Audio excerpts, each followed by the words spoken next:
자, 여러분 안녕하십니까? 자, 여러분 이번 시간에는요. 제13편 국제경제 중에서요. 제37장 개방경제하에 총수요, 총공급 모형에 대해서 살펴보도록 하겠습니다. 자, 우리가 살펴볼 게 개방경제에 대해서 먼저 한번 내용을 진행해 보려고 합니다. 이 개방경제다라고 하면은요. 우리가 수출과 수입뿐만 아니라 환율까지 같이 고려하는 그런 모형을 살펴볼 겁니다. 그래서 개방경제하의 의미에 대해서 먼저 말씀드리고요.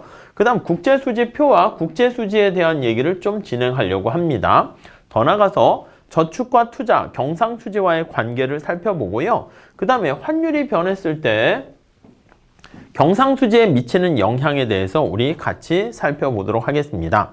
그 다음에 환율과 총수요, 총공급 곡선에 대해서 살펴보고요. 개방경제하에서 통화정책과 재정정책 중에서 어떤 게 좀 더 바람직할 것인가 그걸 살펴볼게요. 그래서 이게 개방경제를 공부하시게 되면 우리가 거시경제학에 대한 전체적인 재정정책과 통화정책에 대한 모든 내용을 다 우리가 커버한다 이렇게 보시면 되겠습니다. 자, 먼저 첫 번째 개방경제라는 오픈 이코노미의 뜻이 뭐냐라고 하면은 다른 나라와의 관계까지 같이 고려하는 겁니다. 그래서 외환시장과 환율까지 고려 대상에 포함시킨 총수요, 총공급 모형, ADAS 모형이다. 이렇게 보시면 되겠습니다. 상품시장과 화폐시장 뿐만 아니라 이 외환시장을 통합적으로 고려한 거예요. 그래서 환율과 외환시장에 대한 내용을 살펴보는 것이죠. 어떤 환율 제도를 채택하느냐에 따라서 분석의 결과가 달라지는 걸 알 수가 있습니다. 여러분, 국제수지표와 국제수지라는 게 있습니다. 밸런스 오브 페이먼트 이런 표현을 쓰게 되는데요.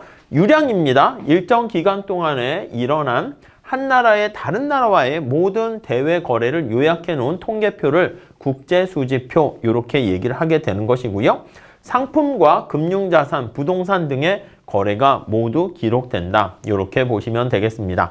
경상거래라고 해서 커런트 어카운트는요. 재화와 서비스의 거래가 기록되는 것이고요. 자본 계정은요. 무상의 어떤 자산의 이전이라든가 무형의 자산의 취득과 처분에 관련된 게 캐피탈 어카운트 이렇게 되어 있고요. 금융계정 하면 모든 금융자산의 거래가 기록되는 것입니다. 네, 그래서 여기 나와 있는 요것들 잘 체크해 보시면 될 것 같고요. 국제수지표를 작성한다라고 할 때 첫 번째 원칙은요. 거래의 성격상 경상거래, 자본거래, 금융거래 이렇게 나타내고요. 표의 위쪽으로부터 아래로 내려가면서 우선 계산을 하게 돼요. 그리고 두 번째 원칙은 왼쪽과 오른쪽 좌우로 나눠 가지고요. 왼쪽은 수치란을 나타내는 것이고 오른쪽은 지급하는 것을 표현하게 됩니다. 그래서 외국으로부터 뭔가를 수취하는 것들은요. 이런 모든 거래는 수치란에 플러스로 기록하게 되는 것이고 외화를 지불해야 되는 지급 결정하게 되는 것은요. 그거는 지급란에 결정한다 라고 보시면 되겠습니다. 자, 국제수지표에 관련된 상위 계정서부터 하위 계정 이렇게 나와 있는데 크게는요. 경상 계정과 자본 계정, 금융 계정 이렇게 나누는 거 알 수가 있어요.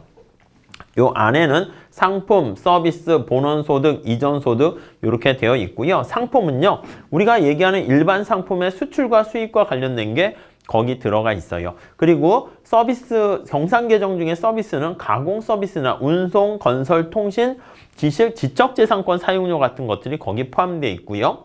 본원소득이라는 것은 말 그대로 이전소득은 그냥 아무런 대가 없이 무상 원조라든가 증여성 송금 이런 것들 있잖아요. 그런 것들이 거기 해당하는데 본원소득은 급료라든가 임금이라든가 배당이라든가 이자 이런 거와 관련된 것들이 본원소득에 들어가 있다라고 보시면 되겠습니다.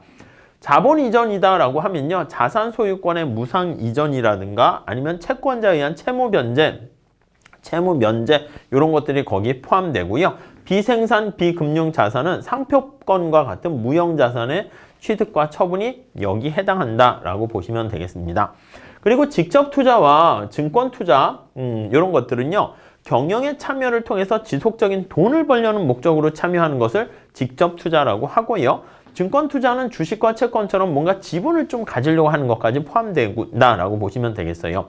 파생상품 투자는 선도형, 옵션형, 파생상품이 거래되는 것을 내역을 표시한다라고 보시면 될 것 같습니다. 자, 국제수지라는 밸런스 오브 페이먼트라는 것은 바로 무엇입니까 하면은 대외 거래 어떤 결과 발생하게 되는 적자 또는 흑자를 우리가 나타내는 것이고, 수치란에는 총합과 지급란 총합, 이거는 항상 사후적으로 일치해야 돼요. 그래서 우리가 차변과 대변, 이게 밑에 제일 끝에 똑같이 밸런스가 맞아져야 된다라는 걸 알 수가 있습니다. 자, 자율거래라고 하면요, 이것만으로는 국제수지를 따지게 되는 것인데, 자율거래는 그 자체가 어떤 경제적 목적을 갖고 수행되는 거래, 우리가 보통 얘기할 땐 자율거래고요. 보정거래라는 것은 끝에 밸런스를 맞추기 위해서 조정해 준다라고 생각하시면 되겠습니다. 자, 먼저 경상수지라는 커런트, 이거는 뭐냐면 재화와 서비스의 수출입액을 비교하는 결과를 나타내는 것이고, 경상거래만을 자율거래로 취급한다는 뜻을 나타냅니다. 근데 최근에는요, 자본거래 중 상당 부분이 또 자율적 거래 성격을 갖고 있어요. 그래서 돈을 빌리는 차관이라든가 직접 투자, 증권 투자 같은 것들도 나름대로 목적을 가지고 있다 라고 보시면 되겠습니다. 또 경상거래뿐만 아니라 자본거래도 포함시켜서 국제수지를 측정하려고 시도를 하고 있습니다. 자본거래 중에서 일부는 자율거래 결과 초래된 수치 차의 균형을 사후적으로 맞추기 위해서 나타낸 보정거래 측면도 포함된다라고 보시면 되겠습니다. 자, 경상수지는요, 우리가 보통 대외거래의 건전성을 평가하는 주된 기준이 된다라고 보시면 돼요. 1970년대에서부터요, 예외적인 기간을 제외하고는 우리나라는 계속 적자를 기록하고 있었습니다. 그리고요, 97년만 외환위기 이후로는요, 큰 폭의 흑자를 전환했어요. 그러면 우리가 생각할 수 있는 게, 경상수지가 적자면 나쁜 거고 흑자면 좋은 거 아닌가? 근데 외환위기 이후에 흑자가 됐으면 이거는 오히려 경제가 좋았단 말인가? 이렇게 해석을 할 수 있어요. 그래서 우리가 경상수지 적자가 갖는 의미가 무조건 나쁜 게 아니고 왜 적자가 됐는가, 그거를 살펴봐야 돼요. 경상수지 적자라는 것은 쉽게 얘기해서요, 수출 빼기 수입을 우리가 경상수지로 얘기를 할 건데요. 근데 여기에서요, 국민소득이 감소해서 우리나라가 외환위기 때 국민소득이 완전히 박살이 났어요. 그렇게 돼서 돈이 없어가지고 외국 물건을 안 사는 거야. 수입이 감소하는 거야. 그래서 여기 나와 있는 수입이 감소해가지고 돈이 없으니까 이게 경상수지가 이렇게 올라갔다. 그러면 이게 너무 좀 슬픈 거 아니겠습니까? 돈이 없어서 외제 물건을 못 사 먹어가지고 오히려 경상수지가 좋아졌다? 이게 좋은 게 아니라고요. 그렇기 때문에 경상수지가 이렇게 흑자가 되었지만 이게 오히려 안쓰러운 거죠. 그러니까 우리가 돈은 쌓였지만 밥을 굶어가지고 쌓인 거예요. 나갈 게 안 들어온 거라고 보시면 되겠어요. 그래서 경상수지가 일반적으로는 이제 흑자면 와, 수출을 많이 했구나 이럴 수 있는데, 수출 증가로 인해서 흑자가 되는 건 괜찮은데 수익 감소로 인해 가지고 흑자가 되는 것은 이거는 별로 좋은 건 아니다 라고 보시면 되겠습니다. 자, GDP 대비 경상수지의 비율을 나타내는 겁니다. 점차 증가하고 있어요. 증가하다가 요때 이제 잠깐 반짝 내려앉고 외환위기 때 좀 많이 이렇게 있다가 아까 말씀드린 것처럼 외환위기 때 점프해서 경상수지가 엄청난 흑자를 기록하고 있어요. 이게 반드시 좋은 거는 아니다라는 걸 말씀을 드렸죠. 자, 우리가 저축 투자와 경상수지와의 관계인데 요 식은 우리가 많이 봤습니다. 얘는 수출 빼기 수입이다 해서 net export 이렇게 보시면 되겠어요. 그래서 뭐 이렇게 얘기를 하게 돼요. 그래서 순수출 이렇게 얘기를 하는 것이죠. 순수출. 네, 이렇게 됩니다. 자, 수출에서 수입을 뺀 게 바로 순수출. 자, 그럼 순수출은 어떻게 됩니까? 얘네들을 전리 넘겨요. 그래서 Y는 Y 빼기 CIG 이렇게 빼는 겁니다. 우리가 요 CIG 있잖아요. 요거를 소비, 투자, 정부 지출 나타낸 요거를 뭐라 그럽니까 하면요, 요거를 압소프션이다 이렇게 얘기를 합니다. 국민 경제의 총 사용액이다 해서 압소프션 이렇게 표현을 해요. 참고로 봐주시면 좋을 것 같고요. 그 다음에 여기 나와 있는 순수출이 바로 경상수지를 나타냅니다. 어떤 생산한 제품의 총 가치에서 여기 나와 있는 사용한 상품의 총 가치를 뺀 것을 나타냅니다. 그래서 여기 생산한 제품의 총 가치가 국내 총 생산이 되고요. 여기 사용한 상품의 총 가치가 여기 나와 있는 총 사용액이야. 우리나라가 사람들이 압소프션이 이게 총 사용액이라고 지금 말씀드렸죠. 그래서 얼마나 사용했니? 이렇게 되는 거예요. 우리가 사용하지 않은 게 바로 순수출 이렇게 보시면 되겠습니다. 이 관계식 우리가 거시경제 처음 시작할 때 항등식 해서 봤는데 그 정도를 봐주시죠. 자, 그러면 여기에요. 바로 앞에 여기 보세요. 여기요. Y에서 C, I, G 이렇게 되어 있는 건데 여기 정부가 들어가 있으니까 T를 빼주고 T를 넣어주는 작업을 실시합니다. 그래서 여기 보시면 T를 빼줬죠. T를 넣어줬어요. 그러니까 요거 두 개가 상쇄가 되는 거예요. 앞에 거에서.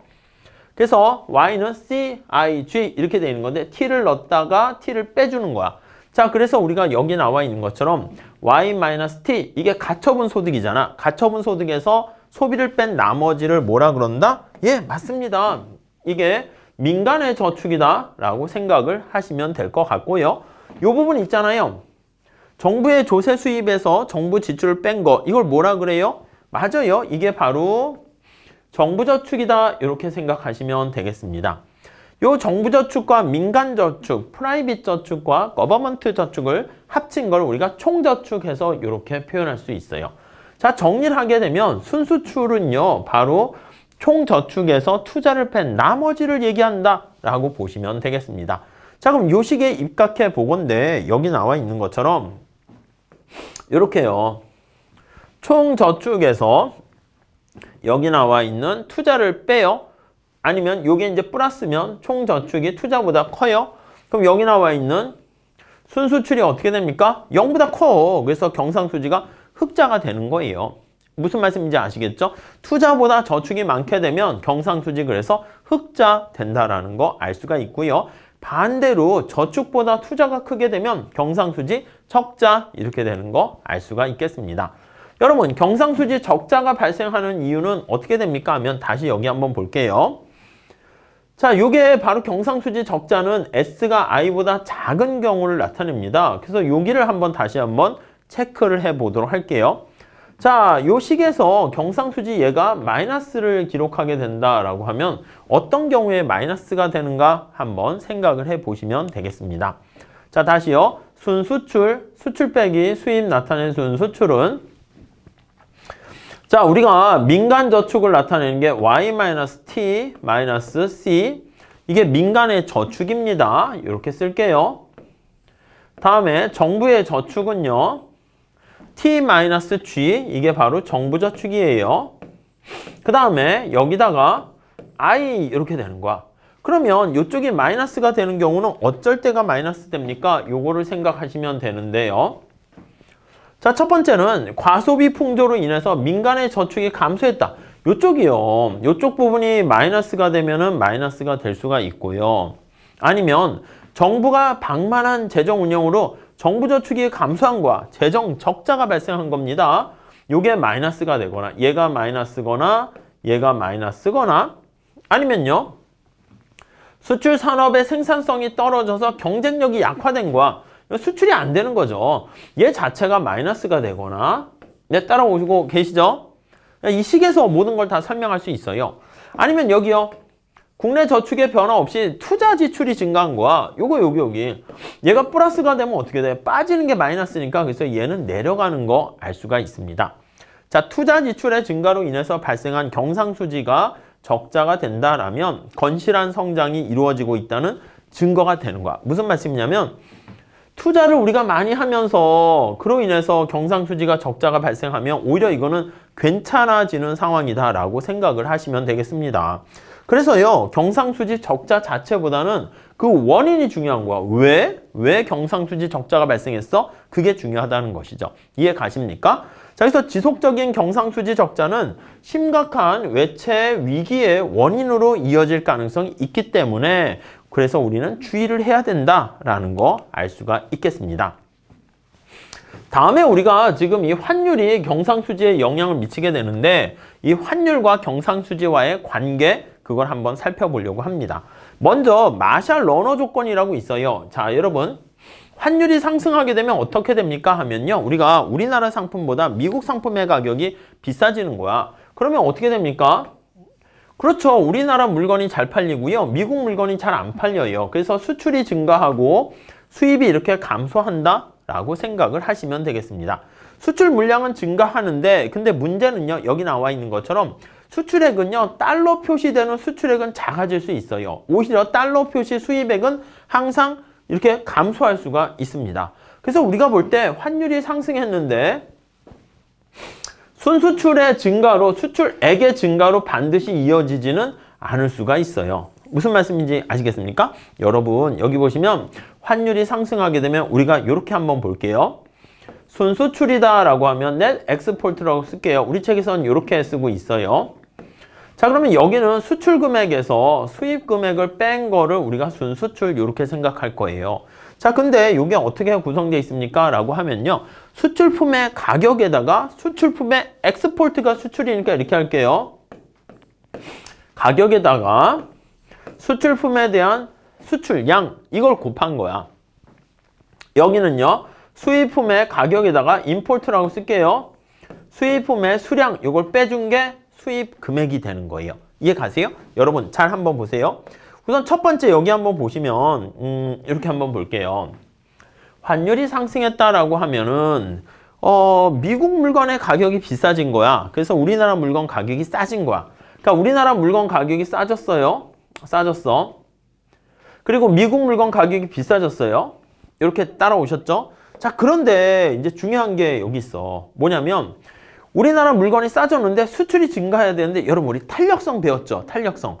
우리가 수입 수요에 아니면 우리가 총 수입은 어떻게 돼? P 곱하기 Q가 되는데 우리가 가격을 무슨 뭐 학원이든 아니면 물건이든 상품 가격을 50% 깎았는데 이게 Q가 증가하는데 조금 증가했어. 조금.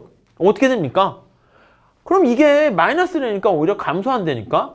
가격은 떨어졌는데 얘가 조금밖에 늘지 않으면 우리가 수출 금액 자체는 줄어들게 되는 거야. 그게 바로 이거야. 여기 나와 있는 수출액은 작아질 수가 있어요. 반면에 여기 보시면 달러로 표시하기는 한 건데 여기 보시면 외국 물건의 가격이 비싸졌어요. 근데 우리나라 사람들이 소비 성향이 외국 물건 가격 비싸져 가지고 이제 수입을 크게 막 해야 되는데 이게 비싸니까 확 줄여야 되는 건데 크게 줄이지 않은 거야. 조금밖에 줄지 않았어. 무슨 말씀인지 이해되십니까? 그래서 수출품에 대해서 우리가 여기 나와 있는 외국 수의 가격 탄력성과 수입품에 대한 이 탄력성이 중요한 거야. 이게 민감하게 반응하지 않게 되면 이거 어떻게 돼요? 가격은 떨어졌는데 얘가 조금밖에 반응 안 하고 이게 마이너스지? 이건 어떻게 돼요? 가격이 올라갔는데 얘가 조금밖에 줄이지 않은 거야. 외국 물건 가격이 비싸졌으면 우리가 이게 수입량이 줄어들어야 되는데 여기가 플러스가 되는 거니까 앞에 마이너스가 되죠? 그래서 이게 마이너스가 발생하게 되는 거야. 그래서 환율이 상승했는데요. 그럼에도 불구하고 여기 나와 있는 순수출이 마이너스가 되는 그런 결과를 초래하게 될 수가 있는데 그래서 이게 바로 여기 나와 있는 마샬 러너 조건이 성립하지 않는 경우에 그렇게 된다라고 보시면 돼요. 그러니까 우리가 상품 가격 할인을 할 때 우리가 굉장히 그 물건에 대해서 탄력적으로 반응해야지 우리가 와 신난다 이렇게 되는 거 아니겠습니까? 가격 할인하게 되면 사람들이 구름대 같이 몰려들기를 원해야 되는 거잖아. 근데 그게 그렇지 않게 되면은 오히려 총수입 그거는 마이너스로 감소하는 거 알 수가 있습니다. 그게 바로 J커브 효과예요. 환율이 올라갔습니다. 올라가게 되면은 순수출이 늘어나야 되는데 직후에는 순수출이 줄어들어. 앞에 이거랑 똑같은 거야. 환율이 올라가서 외국 물건의 가격이 비싸지고 우리나라 물건이 싸졌는데 아직 고객들의 반응은 어떻게 됩니까? 갑작스럽게 크게 반응하지 않는 거야. 그러다 보니까 순수출이 줄어들고 상당한 시간이 지나고 나서야 여기 나와 있는 순수출이 증가하는 결과를 보이게 됩니다. 이거를 그래프로 나타낸 게 여기 나와 있는 J커브 효과 T0 시간에서요. 우리가 환율 인상 아니면 평가 절하가 이루어졌어. 요 상황 있잖아요. 요 상황. 그러니까 여기서 환율이 인상됐어요. 아니면 우리가 평가가 절하가 되었어요.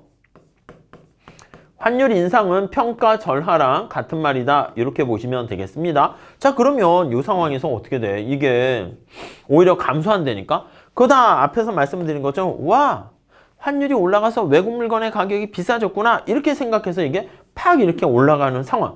이거는 앞에 나와 있는 탄력적으로 크게 반응해야 되는 상황이 되는데 그게 바로 충족되는 경우를 마샬 러너 조건이 충족된다 이렇게 보시면 되겠습니다. 자, 그래서요 국제무역 양상이 환율 변화에 반응하는데 상당한 시간이 소요됩니다. 그래서 이거를 우리가 타임 렉이 발생한다 이렇게 얘기합니다. 이렇게 타임 렉이 발생하는 경우에는요 소비자들의 가격 변화에 따라서 소비 양식을 바꾸는데 시간이 걸리는 거야. 습관 이런 게 있잖아요. 무슨 말씀인지 아시겠죠?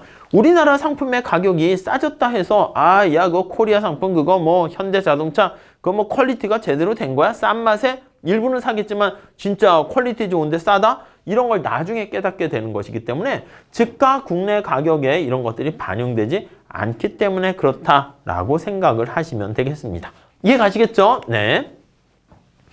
그래서 모양이 이게 국자같이 생겼다. 만약에 우리나라 사람이 만들었으면 국자 효과 했을 텐데 영어의 J자 형태 같이 생겼다 해서 J커브 효과 이렇게 얘기합니다.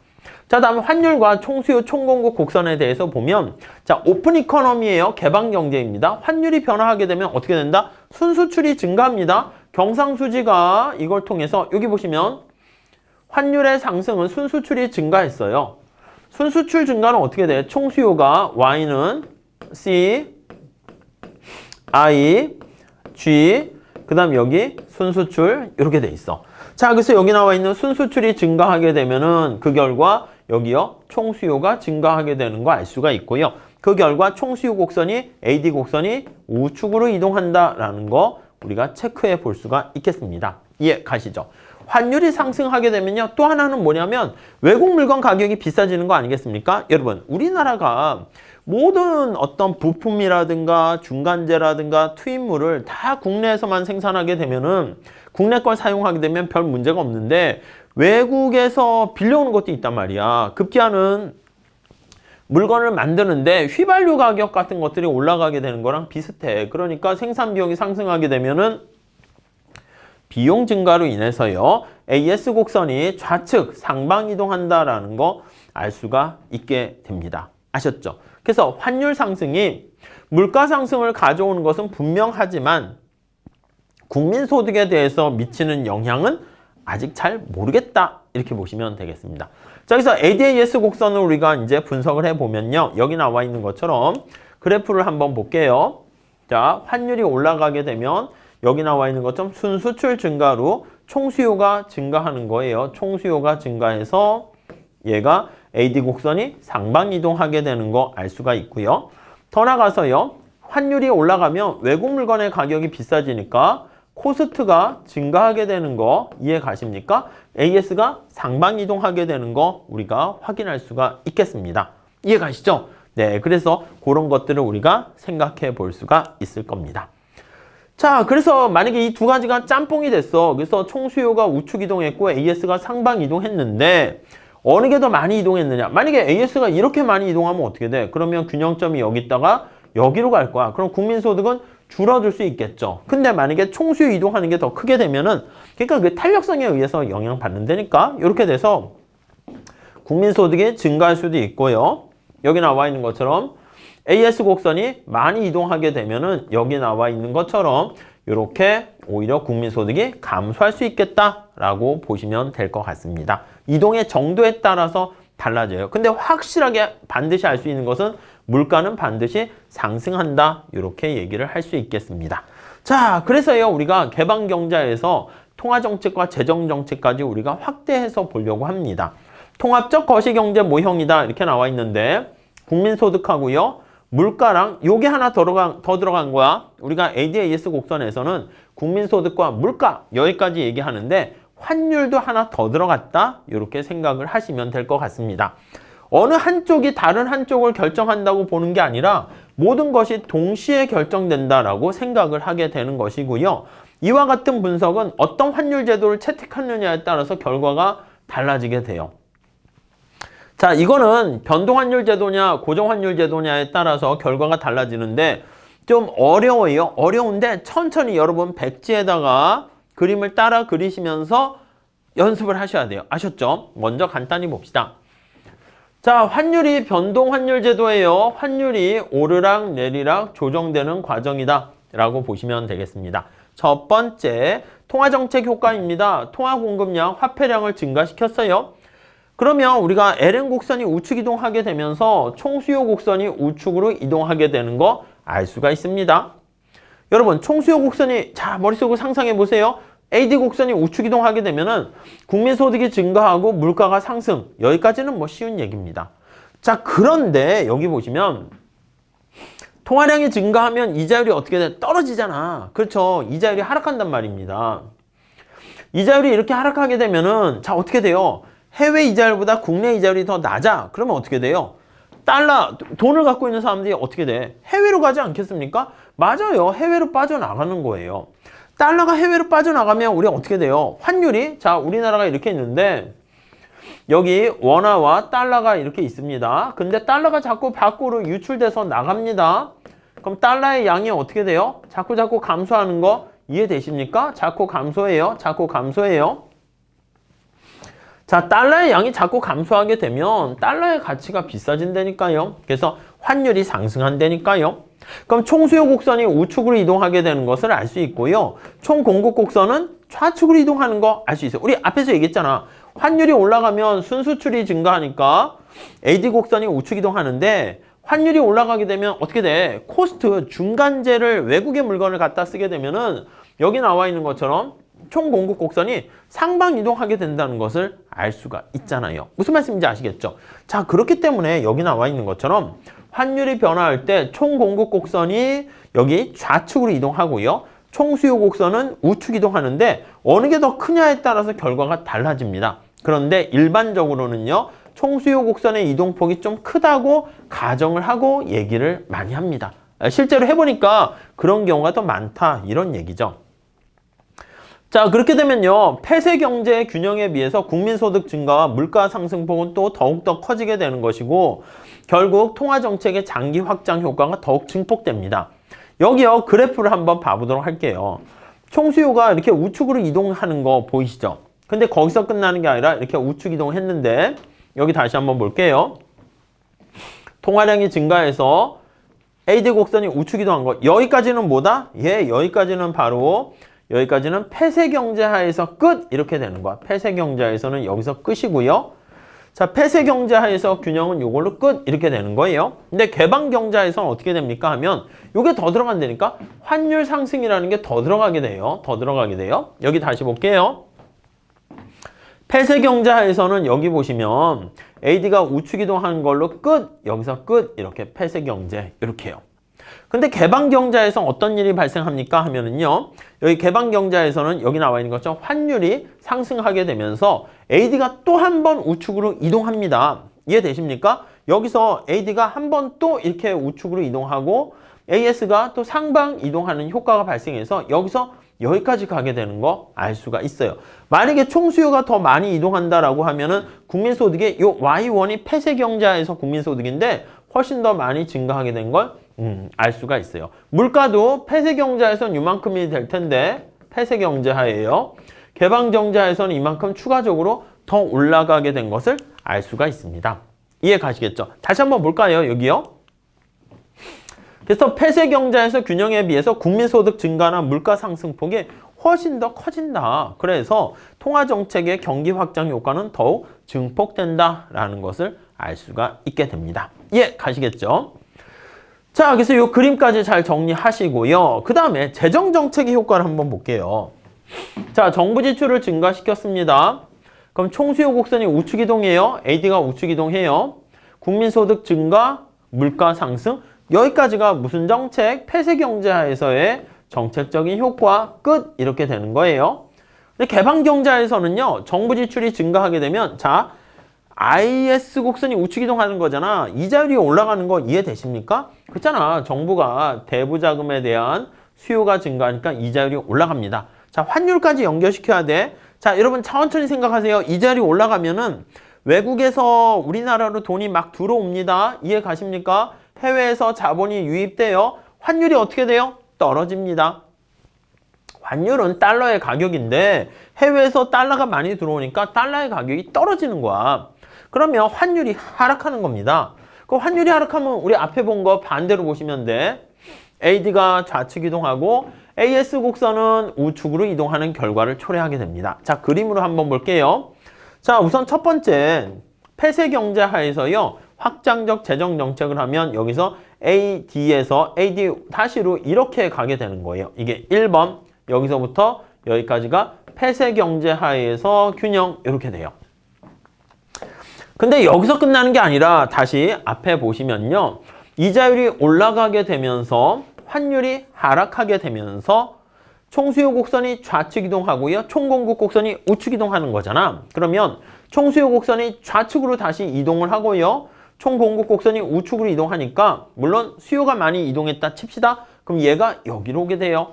이게 개방경제 하에서의 균형 이렇게 되는 거 알 수가 있습니다. 이해되세요? 자, 그러면 여기 보세요. 폐쇄경제에서의 어떤 균형에 비해서 국민소득 증가와 물가 상승의 폭이 어떻게 됩니까? 작다라는 것을 알 수가 있게 됩니다. 자, 통화정책의 경우 환율이 올라가는데요. 우리 앞에서 봤어요. 통화정책을 실시하게 되면은 환율이 올라가는 결과를 초래하는데 재정정책을 실시하게 되면 여기요. 환율이 내려간다라는 것까지 우리가 고려해야 된다는 겁니다. 이해 가셨죠? 자, 그래서 통화정책은 오히려 순수출을 증가시키는 데 비해서 재정정책은 순수출을 감소시켜서요. 총수요를 깎아내리는 결과를 초래합니다. 이해 가시죠? 자, 그래서 우리가 여기 나와 있는 것처럼 재정정책은 재정적자와 동시에 경상수지 적자가 동시에 발생할 수 있다라는, 그래서 그것을 우리가 쌍둥이 적자다 이렇게 얘기를 합니다. 아시겠습니까? 요거 한번 체크 정리하시면 되겠습니다. 그래서 결론 내리면요. 변동환율제도 하에서는 통화정책이 재정정책보다 훨씬 더 효과적인 정책 수단이다. 이렇게 보시면 되겠습니다. 요 그림하고 같이 연결해서 잘 보시면 될 것 같아요. 자, 그러면 우리 고정환율제도에서 한번 볼게요. 고정환율제도는 환율이 고정되어 있습니다. 그래서 통화정책을 사용했어요. 그럼 통화량이 증가했습니다. 그러면 AD 곡선이 우측으로 이동한다는 거 여기까지 따라오셨죠. 자, AD 곡선이 우측 이동하게 되면은 여기서 끝나는 게 아니라 이자율이 떨어져. 그래서 여기까지가 이제 원래 폐쇄경제에서 얘기하는 거잖아. 근데 이자율이 떨어지게 되면은 환율은요, 이자율의 반대라고 생각하시면 돼. 이자율이 떨어지니까 달러가 어떻게 돼? 해외로 나간다니까? 해외로 나가요. 해외 투자로 이렇게 나가게 되는 거니까 외환에 대한 초과 수요가 발생합니다. 이 외환에 대한 초과 수요를 해결하기 위해서 여러분 잘 보세요.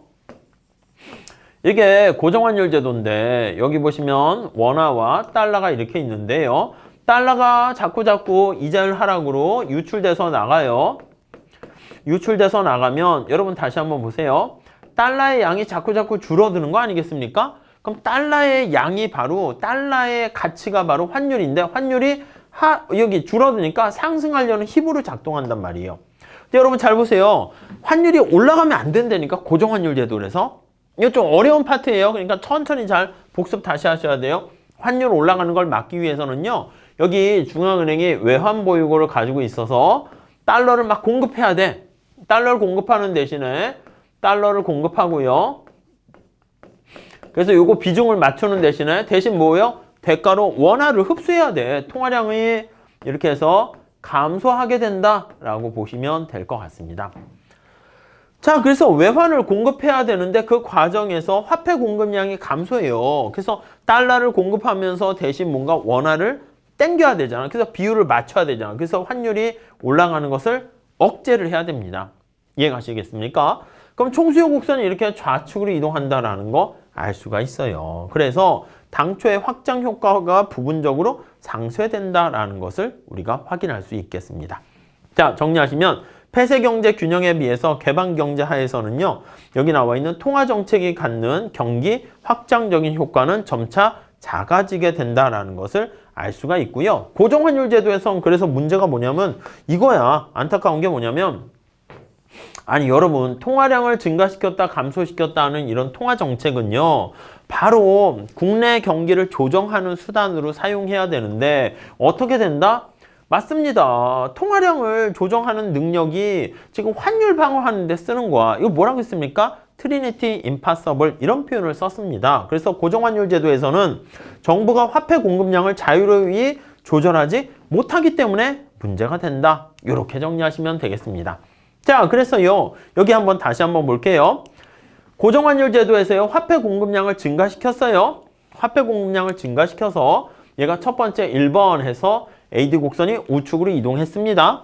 근데 앞서 말씀드린 것처럼 여기 보시면 환율이 여기 올라가는 것을 억제하기 위해서 통화량이 감소하니까 AD 곡선이 이렇게 다시 좌측으로 이동을 하는 문제가 발생합니다. 그래서 얘가 2번 해서 줄어드는 결과를 초래하게 되는 거죠.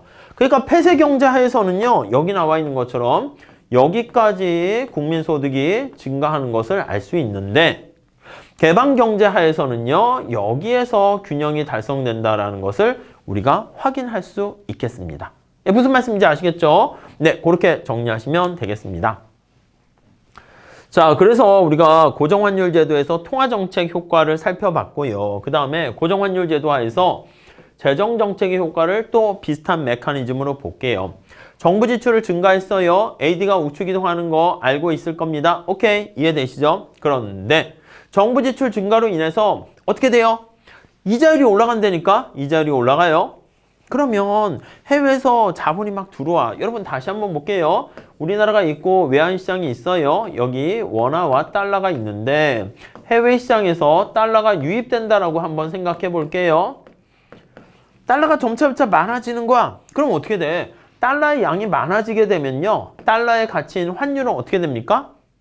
떨어진다니까. 그래서 달러의 가치라고 그랬잖아. 근데 이러면 안 돼. 이걸 억제해야 돼. 그러면 여기 달러가 너무 많아진 걸 달러를 흡수하고요. 대신 뭘 어떻게 해야 된다? 맞아요. 화폐 공급을 증가시켜서 달러가 흡수되는 것을 마이너스로 변환시켜야 되는 겁니다. 이해가시겠죠?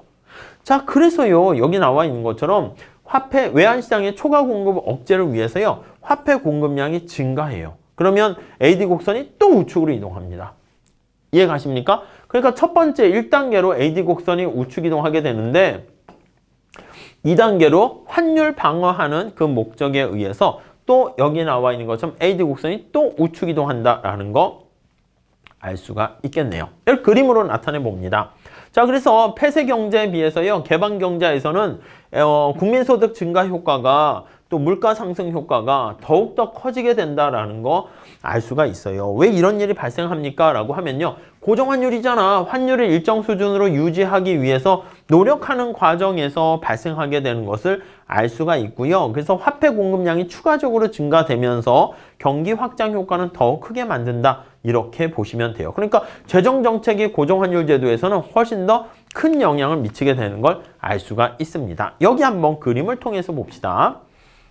자, 여기가 원래 이제 균형점이 이렇게 있었어요. 이해되시죠?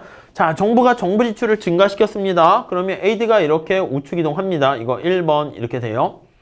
앞서 살펴본 바와 마찬가지로 여기 다시 보시면 AD가 우측 이동했는데 그걸로 끝나는 게 아니라 환율을 방어해야 되기 때문에 여기요. 통화량을 증가시켜요. 그러면 IS가 이동해서 AD가 우측 이동하고요. LM이 우측 이동해서 AD가 우측 이동하는 결과를 초래하게 된다고요.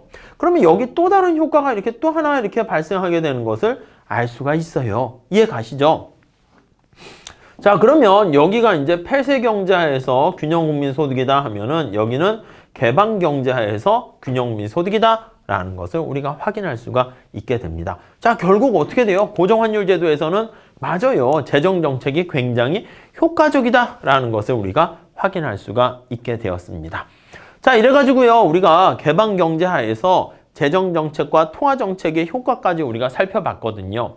그래서 우리가 환율이 변화하는 외환 시장의 효과까지 같이 고려해서요. 국민소득과 물가 이외에 환율이 변화하게 되면서 다시 한번 총수요에 영향을 때리고요. 또 그것뿐만 아니라 환율이 올라가게 되면 우리가 외국에서 부품으로 사용하는 그게 비용이 비싸지게 되는 것이기 때문에 AS 곡선도 상방 이동한다는 것을 확인할 수 있잖아요. 그거를 여러분들이 잘 정리해서 체크해 두시면 되겠습니다. 지금 얘기했던 우리 개방경제 하에서 나타내는 이런 얘기들은요. 만만한 게 아니에요. 그래서 ISLN 곡선 같은 총수요 총공급 곡선 같은 그것까지 우리가 조금 더 체크해서 정리를 해 주시면 좋겠습니다. 아셨죠? 여기 좀 어렵더라도 여러분들 너무 실망하지 마시고요.